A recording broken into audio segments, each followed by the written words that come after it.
Ay kapatid, kamusta? Kamusta yung buong maghapon mo? Kamusta yung umaga, yung gising mo, nagagala ka rin ba? Paano kung isang araw pagising mo, pagod at hirap na hirap ka na? Susuko ka na ba? Yung para bang sa tingin mo, hirap na hirap ka na, hindi mo na kaya, bigat na bigat ka na. Susukuan mo ba yung buhay? What if yung today struggle mo is for your tomorrow's growth? Di ba?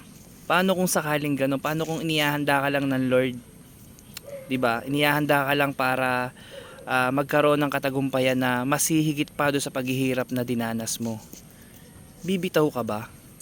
'Di ba? Paano kung sinabi ng Lord sa iyo 'yon? Dapat hindi ka bumitaw.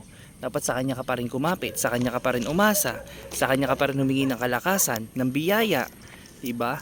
Hindi yung tatawag lang tayo sa kanya pag kailangan lang natin. Dapat lahat ng kalakasan, kagalakan na hihingiin natin hindi sa tao kundi sa Diyos. Sa Kanya lang naman tayo dapat humingi ng kalakasan at kagalakan kasi Siya lang yung magbibigay ng kapayapaan sa puso natin, diba? So paano kapatid, mag-iingat ka palagi at God bless sa inyo lahat.